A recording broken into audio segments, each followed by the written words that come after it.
আসসালামু আলাইকুম এভরিওয়ান, আমি এমডি আসুজ্জামান বাপ্পি, পেশায় একজন SEO guy and front end web designer. বর্তমানে আমি বসবাস করি মোহাম্মদপুর বসিলা মধুসিটিতে।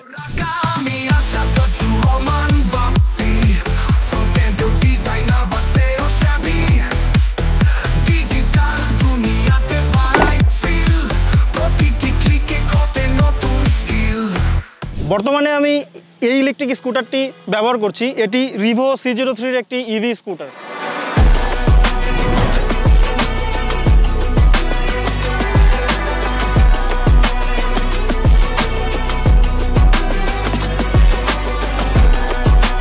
এই ইভি স্কুটারটি নির্বাচনের পিছনে বেশ অনেকগুলো গুরুত্বপূর্ণ কারণ রয়েছে। প্রথমত, এই ইভি স্কুটারটির মেইনটেন্সে যেরকম টাইম অনেক কম লাগে, তেমনি এই চার্জিংয়েও অনেক কম খরচ হয়। আমার ডেইলি কাজের রুটিনটা এরকম যে আমি অফিস এবং বাসা মিলিয়ে আমাকে 10 থেকে 14 ঘন্টা ডেস্কে কাজ করতে হয়। তো আমি ডেইলি অনেক ব্যস্ত থাকি। তো এই ব্যস্ত থাকার কারণে আলাদা স্কুটার বা বাইকের পিছনে যে আমি আলাদা টাইম দিব, এইটা আমার পক্ষে সম্ভব হয়ে ওঠে না, যে কারণে এই ইভি স্কুটারটি আমার চয়েস করা। এই ইভি স্কুটারটি ফুললি চার্জ করতে মাত্র 15 থেকে 18 টাকা খরচ হয়, যা অসাধারণ।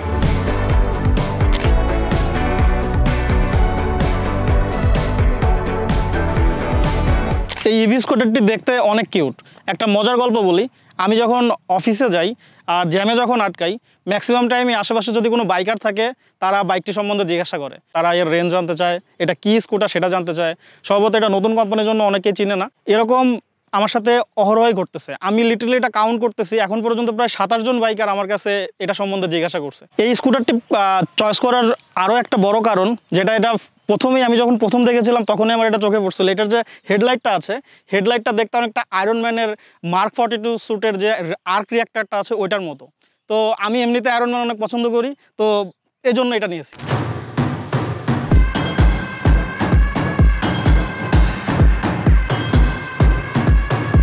এখন পর্যন্ত আমি এই বাইকটি 1100+ কিলোমিটার রাইড করেছি। এই ইভি স্কুটারটির পারফরমেন্স নিয়ে যদি কিছু বলতে যাই, তাহলে প্রথমে আমার বলতে হবে এর পাওয়ার নিয়ে। এই স্কুটারটিতে 2000 ওয়াটের একটা হাফ মোটর ইউজ করা হয়েছে, যার কারণে এটা থার্ড মোডে দিয়ে যদি রান করা যায়, তাহলে এর পাওয়ারটা খুব সুন্দরভাবে অনুভব করা যায়। এবং এর কুইক থ্রটলের কারণে ইজিলি 45 থেকে 50 স্পিড উঠে যায়। এবং আমি রিভো C03 এই স্কুটারটি থেকে টপ স্পিড পেয়েছি 67 কিলোমিটার/আওয়ার। এই স্কুটারটিতে আছে CBS ব্রেকিং সিস্টেম, যেটা রাইড করার সময় একটা এক্সট্রা কনফিডেন্স আমাকে দেয় এবং আমি ইজিলি যে কোনো যানবাহনকে ওভারটেক করতে পারি। পাশাপাশি এটার রেঞ্জ নিয়ে যদি বলতে যাই, আপনি যদি 30 থেকে 40 স্পিড মেনটেন করে চালান, তাহলে 120 কিলোমিটার রেঞ্জ পাবেন।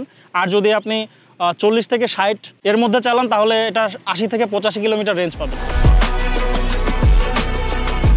প্রত্যেকটা জিনিসেরই কিছু ভালো এবং খারাপ দিক থাকে।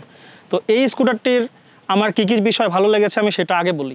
এর প্রথম ভালো দিকটি যদি আমি বলতে চাই, তাহলে এর থ্রটল পাওয়ার। আমি এটা যখন রাইড করি তখন এটাকে আমার কাছে একটা নর্মাল মোটরসাইকেলের মতোই মনে হয়। এটা যে আমি ইভি কোনো স্কুটার চালাচ্ছি এরকম ফিল হয় না।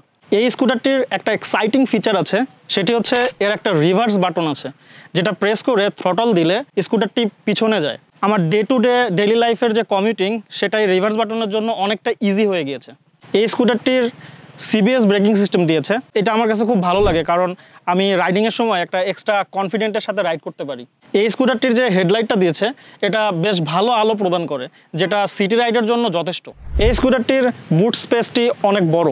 এখানে আমার হেলমেট, আমার কিছু জিনিসপত্র সহ স্কুটারের কিছু কেয়ার আইটেম সব কিছু এর মধ্যে খুব সুন্দরভাবে ফিট হয়ে যায়। পাশাপাশি এর 2টা পকেট স্টোরেজ আছে, যেখানেও আরও বেশ কিছু জিনিস রাখা যায়। আমার অফিস টু বাসার দূরত্ব 11 কিলোমিটার বা 12 কিলোমিটার। তো এই স্কুটারটি একবার ফুল চার্জ দিলে আমি প্রায় পুরো সপ্তাহ এটা চালাতে পারি। আরেকবার চার্জ দিতে হয় যদি না কোথাও আমি না যাই।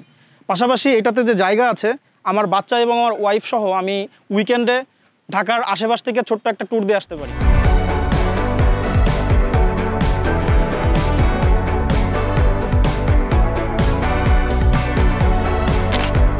অনেক ভালো দিক বললাম, আসেন আপনাদের সাথে এর কিছু খারাপ দিক শেয়ার করি। এই স্কুটারটির খারাপ দিকগুলোর মধ্যে আমি যেটা পেয়েছি, আমার কাছে যেটা মনে হয় আর কি, এর হর্নের যে বাটনটা, এটা থাম্ব ফিঙ্গারের থেকে একটু দূরে।